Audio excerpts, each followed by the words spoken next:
Hello, everyone. Good evening, good day, and good night.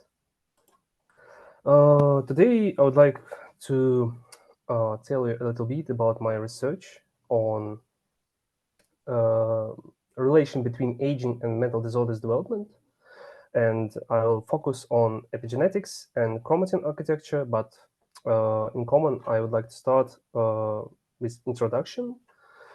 I would like to tell you about the chromatin openness, chromatin changes, chromatin architecture, but what is the chromatin? Um, as known, the highest level of genome compactization inside of the cell nucleus is a chromosomal level. As you can see here, a chromosome. Here, our double helix DNA.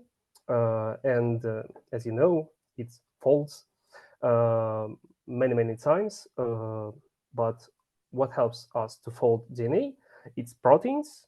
At the first level, there are histones, which create nucleosomes, and a batch of nucleosomes creates a chromatin, which condensates, and create a chromosome.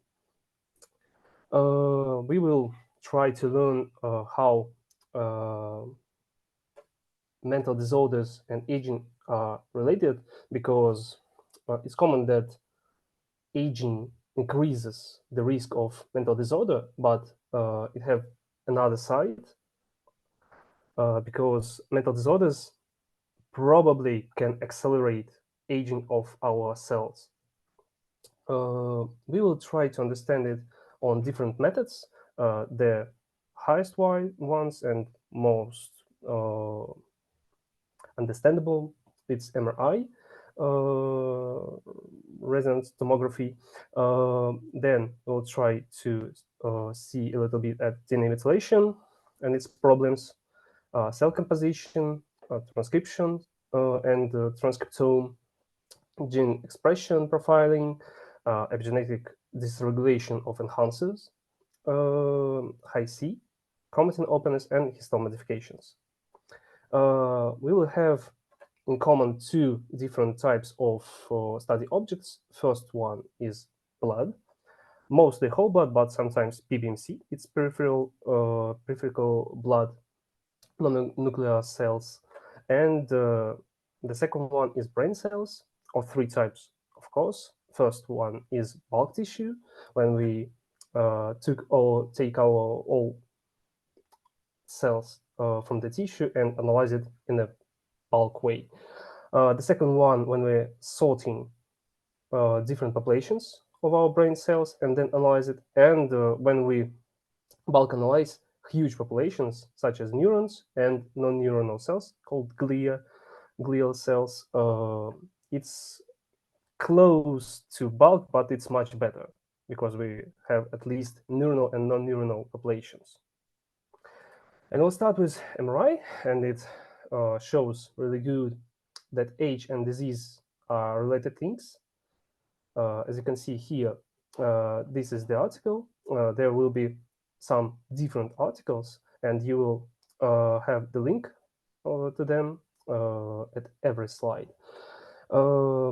As you can see, there are some groups. It's healthy control group, schizophrenia risk group, and schizophrenia disease group, and bipolar disorder group. These two groups are mental disease, and this is control.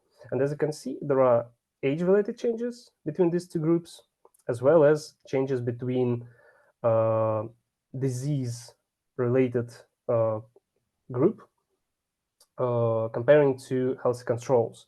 As you can see, for young population, at schizophrenia, there are less thicker brains, and for bipolar disorder, it's thicker than in healthy controls.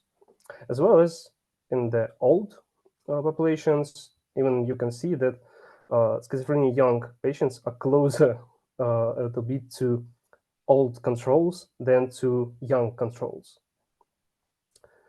And at this article, authors tried to predict the age using machine learning methods and some mathematics for 225 participants. and they obtained these results that in schizophrenia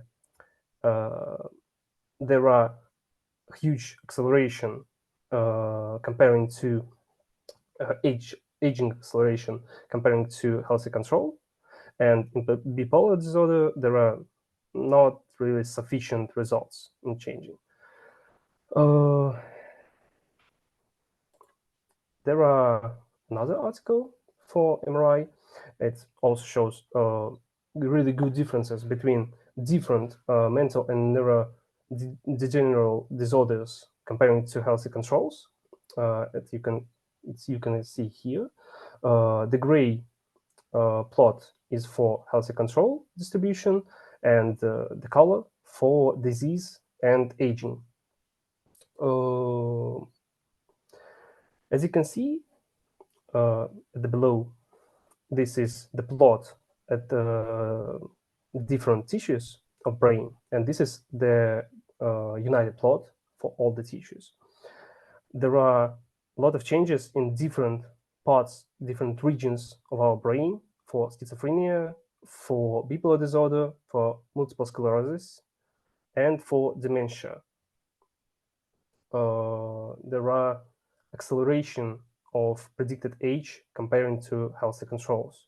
That shows us that there are probably acceleration in aging in mental disorders. But using MRI, it's not enough. And we will try to prove this hypothesis using different methods. At the moment, we've seen that changes are found in various regions of brain. There is good reproducibility of changes in the brain of elderly people and patients.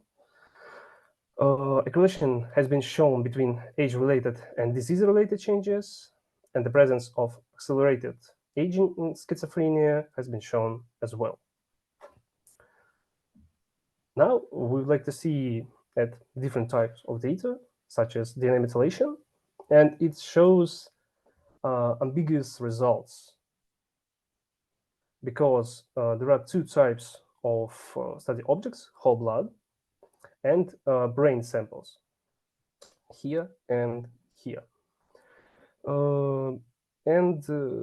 It's really interesting because at the paper at the right, they used different aging clocks and mortality clocks to evaluate if there are any acceleration in aging in mental diseases, for example, in schizophrenia. And for some clocks, there were acceleration. For some clocks, they were delayed. And for Howard clocks, there are no changes between, or any differences between healthy donors and schizophrenia patients. At the second, we tried to analyze any differences in whole blood and brain samples, brain tissues. It's bulk brain tissues, and there are good correlation between chronological age and predicted age, but there are no acceleration between schizophrenia and unaffected controls. And it's interesting because there were a lot of controls, a big number of controls and patients in this analysis. And it's really disappointing a little bit. As you can see here also, the result depends on the type of clock you use for this analysis. I tried to check other articles on these other papers and found that for some articles, they denying the effect of accelerating in brain age, in aged brains, and it's really disappointing because, of course, they used much less samples than in the previous articles, but no evidence of any delay or acceleration. Is useless for the further analysis. And the last article I checked was really interesting because they used not only epigenetic clocks, they used also MRA data and polygenic risks, which were calculated on S&P distribution in our genome of our patients and healthy controls. At the left, you see healthy controls, and at the right, you can see schizophrenia patients. And the dashed line is the mean of superpopulation. And we can see acceleration in both of MRI data and epigenetic clocks of an age, and we can see changes in number of S&P, and it is good because, as it's known, schizophrenia is a hereditary disease. It means that it depends on the S&P number at different genes, which were heredited from our parents. So, as I said, there are many works that have shown a change in the rate of aging in both directions. It shows delay, acceleration, and no evidence of any changes in different articles. And I have no really good conclusions on it. If there are really any age-related changes in schizophrenia patients, specific changes. The results strongly depend on the choice of the object of study, blood or brain, and the type of epigenetic clock, as I told earlier. The result for the same epigenetic clock are satisfactorily reproduced in independent experiments on the same study object, but it's not enough. And FNH epigenetic clocks correlates well with MRI data, as I showed previously, and I think it's can be useful for the task of analysis of acceleration in aging acceleration in schizophrenia patients or any other patients. Then I tried to analyze if there are any differences in cell type populations between Alzheimer's disease donors and control donors. I found interesting article at Nature, and there authors tried to analyze cell type composition using single cell RNA-seq data, and they created a machine learning model to calculate the proportions of different cell populations for glial cells at left and for neuronal cells. And they distributed them into different layers of our brain, tried to analyze this data, and they got that some populations of inhibitory neurons, as well as some glial populations, such as astrocytes and oligodendrocytes, changed their number proportion in Alzheimer's disease and in aging as well. They even found some subpopulations which were age-related. As you can see here, there are some populations of glial cells, and here small population of glial cells, oligodendrocytes, and inhibitory neurons. As a result, we can see that there are some subgroups of cells associated with aging that have been discovered in this article, and they were related, some of them, to the changes in Alzheimer's disease, Alzheimer's disease-related changes. Then I tried to analyze if there are any data on some death stelases or transcriptional factors that changed not only in aging, but in mental diseases as well. And I found some. The first group is sirtuin group, which are death stelases that plays key role in aging, but they have some rules in Alzheimer's disease, in autism spectrum disease, in schizophrenia and bipolar disorders, and in multiple sclerosis as well. They change their expression in prefrontal cortex, hippocampus, and stratum. It's not shown because there are no data for 13 first, but there are some data for 13 third. And as you can see, their expression changes a lot, significantly changes, especially when the authors tried to analyze if there are any changes with depression.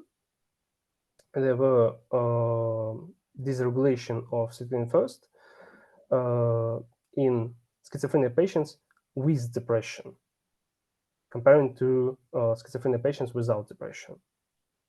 So certain proteins can be involved in mental disorders or development.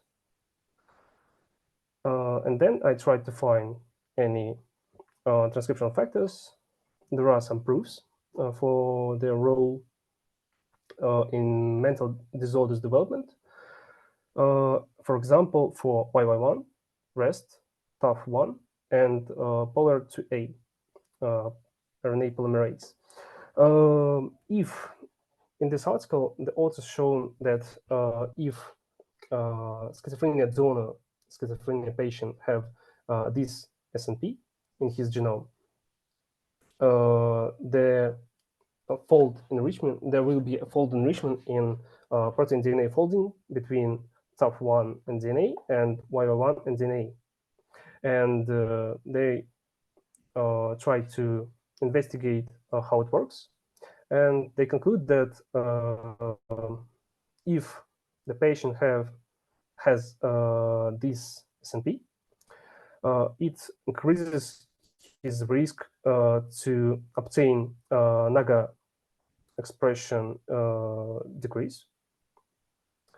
And then NAGA gene affects differentiation of astrocytes and neurons, as well as proliferation of neuronal cells, and create some RNA-seq RNA transcriptional changes, gene expression changes. That can be crucial for neuronal cells' normal work. Some articles try to analyze if there are any changes in mitochondrial complexes, such as first complex and the fourth complex in the brain cells. And it shows that in most of the mental disorders, there are the same changes in expression of these complexes as in aging. It's here. As you can see, aging is close to Parkinson's disease, to schizophrenia, and close to Alzheimer's disease. For complex 1 and for complex 4, aging has really great decrease comparing to non-aged patients, as well as Alzheimer's disease patients has decrease of fourth complex in comparing to healthy donors, as well as schizophrenia. And in total, if we will try to analyze the united changes in complex the first and the fourth, there will be very similar changes in schizophrenia, Parkinson, Alzheimer, and aging. And that tells us that it's really common things. And there are the same changes in aging and in mental disorders development. And last work that I tried to analyze in the field of expression changes, it was the analysis of gene expression changes through their age. They took the donors from 25 to 90 years old, select around 3,000 genes and checked their differential expression during the age. As you can see here, the left picture for the top expressed genes with top difference between healthy patients and schizophrenia patients at the age of 60, and the right for the lowest difference, the most negative difference between schizophrenia patients and healthy donors at the age of 60. And as you can see, there are really strange changes because it has peak at 60 age, but another strange thing that they are really common for the elder ages, and this analysis discovered that the trajectory of gene expression changes that occur during brain aging differed between schizophrenia cases and unaffected controls. In conclusion, the importance of a number of transcription factors and dead stellases in aging and development of schizophrenia has been demonstrated. Changes in the gene expression profile during aging was shown. Differences in expression were found between healthy donors and patients with schizophrenia. And differences in expression of genes of mitochondrial complexes are shown. Then I tried to analyze epigenetic changes in more reliable things such as enhancers and chromatin folding changes. And at this article, authors tried to analyze epigenetic dysregulation of enhancers in neuron cells. They selected 3 groups of patients with Alzheimer's disease. BRCA1/2, it's a group with mild disease or without disease, 3/2 with no disease, and 5/6 with severe disease. And as you can see, there are huge changes between the groups because group 1/2 can be controlled in this case because their situation are pretty close to healthy donors. But for group 5/6 with severe Alzheimer's disease, there are great decrease in percent of DNA methylation in neurons and enhancers of neurons. This result you can see also at the right picture, where for the first group there was shown normal decrease of methylation, but for groups 3/4 and for group 5/6 there was not shown the normal decrease of methylation with aging. The same thing you can see in histone modifications. This article authors tried to analyze which changes we have in methylation and acetylation of our histones and how it affects our cells' lives in aging, Alzheimer's disease, Parkinson's disease, and Huntington disease. And as you can see, there are a lot of changes. A means it's animal model, H means that's human model. The green color means it's upregulation, red color downregulation. And in Alzheimer's disease and in aging, there are some common differences because HDEC, it's dead stellase, was dysregulated, as well as some methylation complexes. The same picture we can see in Huntington disease, but it's not so close to Alzheimer's disease.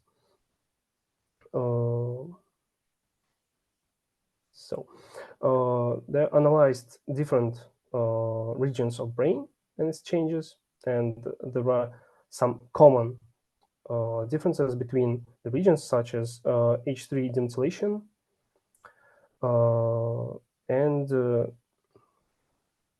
H3 acetylation, but in hippocampus there were two types of changes in H3 acetylation, both of upregulation and downregulation of this histone.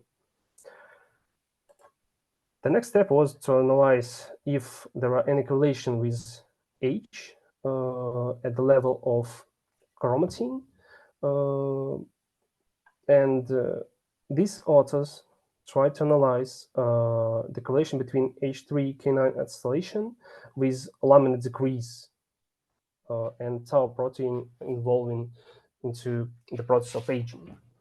And they showed at the mice model that there are significant changes between the age groups with or without Alzheimer model disease in both types of mice. There are two models, tau model and CKP25 model of Alzheimer mice. And in both types of mice with aging, there were differences in tau protein value. On the other hand, they analyzed the correlation between nuclear lamina and chromatin openness, chromatin accessibility with H3K9 acetylation. And they show that there are anti-correlation between H3K9 acetylation and nuclear lamina decrease. It's really interesting because it's a known fact that lamina proteins number of lamina decreases with aging, and it means that during aging we have hyperacetylation of H3K9 histone, and that correlates with changes in compartments A and B, active and inactive compartments of chromatin, as well as the changes in lamina compartments, LADs, lamina-associated domains. So the result is really interesting. And the most interesting part is Hi-C. It's a chromosome capture technology, which can be used to obtain genome-wide chromatin interactions with really high resolution of up to 1 kilobase. If you will look at cell nucleus, you will see that each chromosome has its own territory, and each chromosome consists of the smaller structures, such as compartments. There are two types of compartments, A and B. A is active compartment. There goes the process of gene expression actively, and B compartment is an active compartment where there are condensed chromatin and active chromatin. And these compartments consist of the smaller structures called topologically associated domains, which looks like a big loop, consists of some regulation regions and some genes. And smaller loops inside of the topologically associated domains. And both of these structures are involved in gene expression regulation. On the right, you can see schematic Hi-C contact maps. And if you imagine that whole genome is a string and try to draw the frequency of interactions between any genomic regions, you will obtain these structures in human genome called topological associated domains, as I said earlier. At the apex of these triangles, there are loops, bright dots, because this contact in the anchor of TAD loop is much strong, has much stronger interaction frequency than any others inside of the TAD. And each TAD is insulated from each other. This is the common structure of human genome Hi-C map. And now we can see the real Hi-C map. And this really rare research, the authors tried to analyze three-dimensional chromatin architecture in young female healthy donors, aged female healthy donors, and aged female donors with Alzheimer's disease.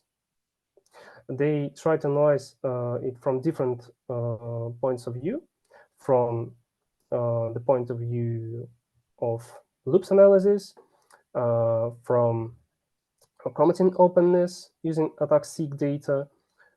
They tried to analyze enhancers promoters using H3K27 acetylation data from ChIP-seq experiments, and some other data to analyze what are these loops. And they found some interesting things, that each population of donors, young, aged, and aged with Alzheimer's disease, has its own unique chromatin loops that are different from any other group. And using Hi-C maps, they obtained, they made a PCA analysis trying to analyze if there are any significant differences between these groups. And as you can see, there are really good separation of each sample group. And it's really interesting, because that means that there are really significant changes between aging and Alzheimer's disease. They analyzed some genetic groups and found that in young population, there are normal amount of genetic loops between distal and close regions, but in aging, there are decrease in a number of distal loops and some closed loops. But in Alzheimer's disease, however, there are even more differences, because there are less, or even in some regions, there are no closed loops, and there are only distal loops. The loops interactions between only distal regions of human genome.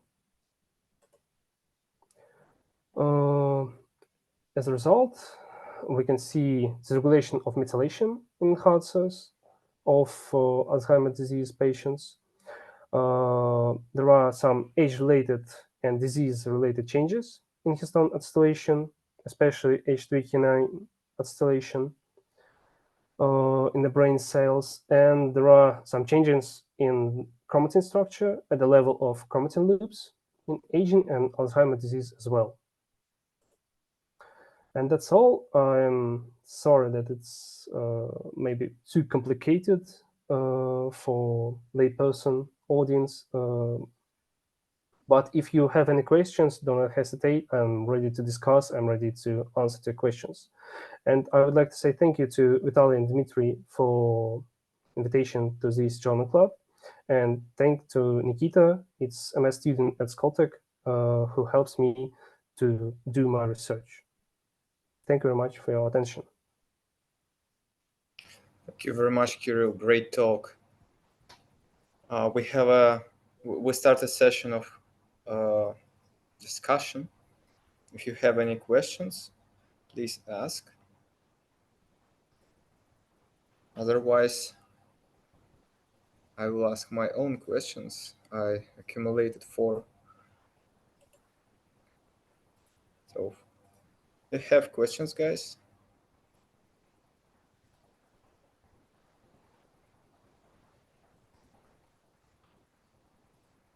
So let me start the discussion. I would like to comment first part of the presentation devoted to aging clocks analysis. Small comment. When there was a slide where DNA MH clock was compared with FINA age. Yes, importantly that, as I remember, these two clocks are of different generation. DNA MH is a first generation clock, and second generation clock, which is called FINA age, by Morgan Levine, were trained differently in different manners. So probably this is the reason why they worked better here. It's just Probably. a comment. The second, I have a question. Could you repeat, please, which cell type dominated in aged cells? You would like to see this, I think, yes? Yes. Probably I It's not missed. dominate. It's not dominate, but the biggest amount of cells were. Hold on a second, I will remember. It was neurons, as I remember. It was excitatory neurons, and the second population was not inhibitory, astrocytes. You mean the largest magnitude of The largest, particular cell type the increase is largest the proportion. excitatory neurons? The largest Yes, proportion of yes, increase, yeah? yes, yes. And which which decreases? Which one? Endothelial, oligodendrocytes, some of the oligodendrocytes, and some of the astrocytes. It's Okay, most those of them cells are glial that cells. briefly we could say that cells maintaining neurons decreases with age. Yep. Yes, that's. I hope this is not an oversimplification. Yes, my third question is related to slide 13, where you show the brilliant plot I didn't understand. Not this. This is okay. The plot with with curves, with gray curves. Maybe that's was previous one. It's a really interesting plot because 15. Yeah, 15. Yeah. it's hard to Yes. understand, but authors selected genes that had the highest difference between age. I will remember.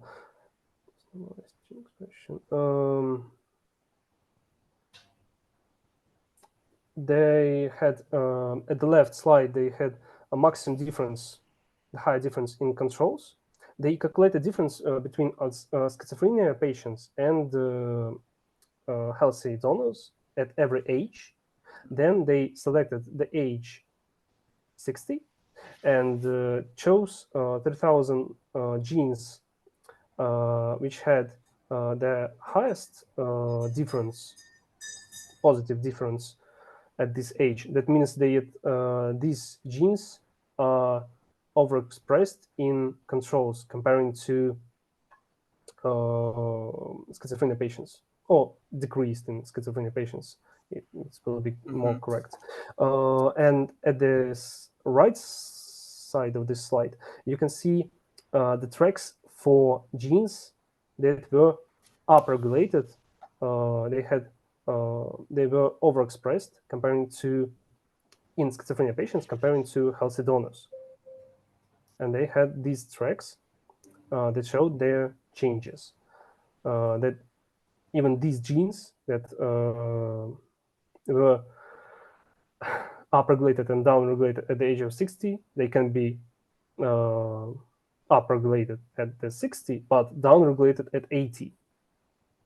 And the main idea that it's a dynamic thing, and you cannot just calculate differential expression at one age group and do not check it at the others. Gene expression changes with age, and it's really important to remember this thing when you're trying to analyze differences between maybe schizophrenia and controls or Alzheimer's disease and controls. You should remember this, that if you add some patients or controls with different age, you will change the median age of your cohort, and it can affect your analysis. That was the main idea, that these changes can be related to age, not only to mental disorder. Yes, but let me clarify. I particularly do not understand how they plot curves here. Typically, curves evidence some longitudinal data, but I cannot imagine the longitudinal experiment 6 years long. Is this was this It's not. longitudinal data? It's pseudo No, curves. no. Yeah. Yes, it's the curves for each one curve is one gene changes during the aging, and there are 3,000 genes. They selected at least 5 men for each age group.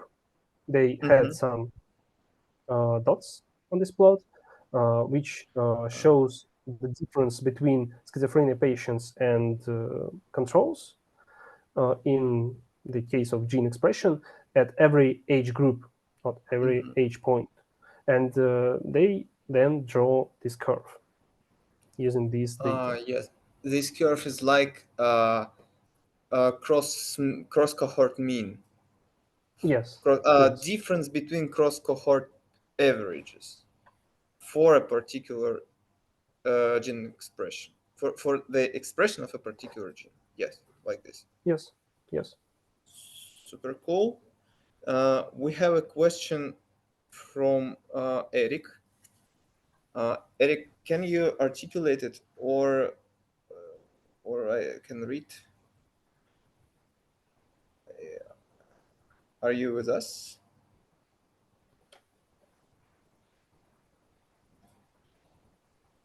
Okay, let me just read the question. Eric asks, if I understand correctly, then at the level of expression, the change during aging and schizophrenia are similar, but at the level of chromatin organization, they are different. This is a question. If yes, do you have any ideas why this is so? What can I read the question? It's the question from the chat. Mm-hmm. I'll read it.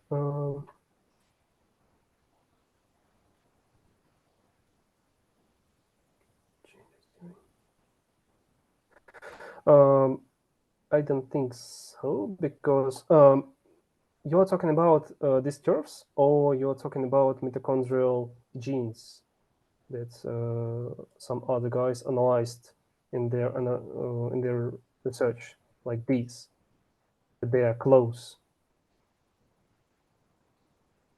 Because here they only analyzed mitochondrial genes, because of course mitochondria should be involved in both processes, no matter what, aging or mental disorders development. And we do not analyze mitochondrial chromatin, because the methods do not allow us to do this. We have too low resolution to to high resolution for this analysis, only 1 kilobase pair at the lowest rate.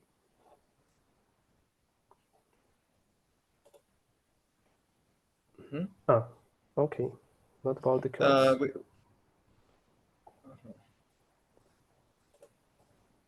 So the changing in genes related to complex 1 and complex 4 of mitochondria, I think it's fine that they have the same way of change, the decrease, but the value of change, the magnitude, is different between aging and diseases. So I don't think that changes in chromatin should have the same magnitude of changes as gene expression, because it's ambiguous, I think. The correlation between changes in chromatin folding and gene expression, it's too hard to analyze, I think. And yes, Evgeny asks if there are any hypotheses combining and not just describing all this evidence about neurodisease and aging, or not yet. Evgeny requires a theory of all mental disorders, aging, as I understood. I don't think so. I think it's impossible to make a united theory for all mental disorders or even neurodegenerative disorders, because each disorder has its own origin. Because in Alzheimer's disease, we can see changes in tau proteins and some brain changes, but in schizophrenia, we see changes in neural cells receptors, dopamine receptors, NMDA receptors, and others, which can particularly describe the physiological changes in human brain and human cognition. So I don't think so that we can create a theory. And about the aging, I think it's really similar processes. As you can see, there are same transcription factors involved, the same proteins such as C-twins, the same way of DNA methylation changes, but it's too hard to combine them into one hypothesis.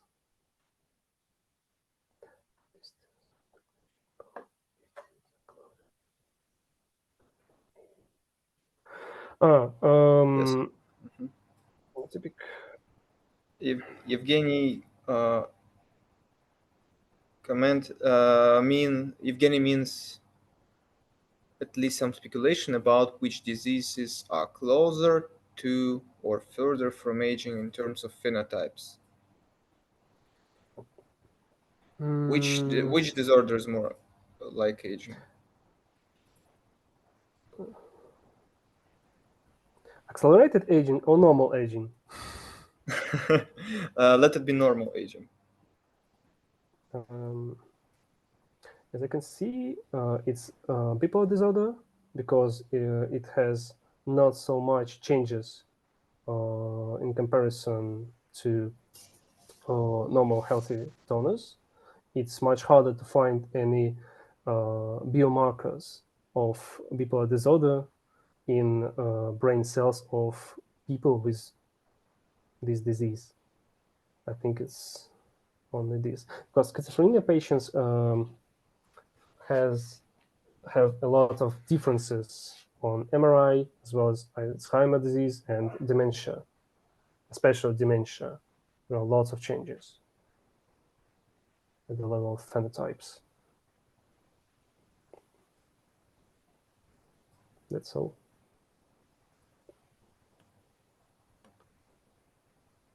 A specific question about high C, because it's somehow related to me. if yes, yes, the question is if they analyzed uh, how to say it, the morphology of nuclei at in the in neurons. As I understood, they retrieved high C from neurons of different ages. Yeah, Yes, and that but was prefrontal cortex, uh, as it follows from this yes, small cartoon. Yeah. yes. Uh-huh. And if they analyzed some nuclei It was morphology, something else. temporal cortex, as I remember, Temporal not cortex. prefrontal, temporal cortex. Um,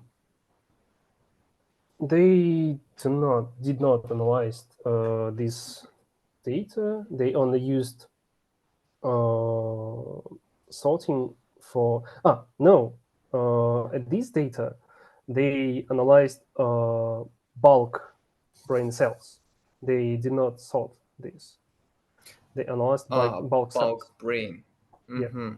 Including glial cells, yeah, including astrocytes and including all this everything. stuff. They Uh-huh. just cut a small piece of brain, then Mm-hmm. um, isolated nuclei, and then analyzed it at high C. They did Okay. some conclusions on this analysis, but I don't think that it's okay to do it on a bulk Mm-hmm. analysis of high C. You probably were talking about lamina experiment, where Mm-hmm. they used neurons for this analysis, but as I remember, they did not analyze FANS data, person's activated nuclear sorting data. They only tried to obtain some tracks, and as I remember, they only did ChIP-seq for H3K9 installation, and they had laminar track as well as attack seq track from open source data, and they used it Mm-hmm. for their analysis. They obtained some A/B compartments and some other data from healthy neurons, and then tried to analyze it as is. It's really strange idea because the common idea for mental disorders analysis in the weight of high C analysis, it is that they take the high C data for healthy donors, then select maybe schizophrenia or Alzheimer's disease risk loci, and then analyze it as it's high C for Alzheimer or schizophrenia patients. They only used the data for healthy donors and not for patients. I didn't see, I haven't seen yet any data at open source for schizophrenia patients, for example. No one that said for high C. For Alzheimer disease, there are only two datasets. One is this, where they analyzed different ages. Patients have the controls of different ages, but they used bulk high C maps, bulk brain cells for high C. And the second one, there were mice model of Alzheimer's disease. They used, of course, the whole prefrontal cortex without separation of cells because it's too hard to do it for mice. But at least they did an analysis of cell composition for this data. Is the biggest thing I've seen for the diseases. I don't know why. Probably it's too hard to find any samples for high C, or it's too costs too much to analyze patients with high-C data because they don't know the result of this analysis. There are probably some good results. There can be good results, or it can be a waste of time and money. So I think that's the main reason why they do only RNA-seq, DNA methylation, or ChIP-seq analysis for patients with mental disorders, unfortunately. So, and of course, there are no specific analysis for changes in nuclei size of neurons or any other cell types in these patients. They are not interested in it. They have their own theory, such as changes of acetylation in promoters or enhancers, or maybe some common changes in brain cells.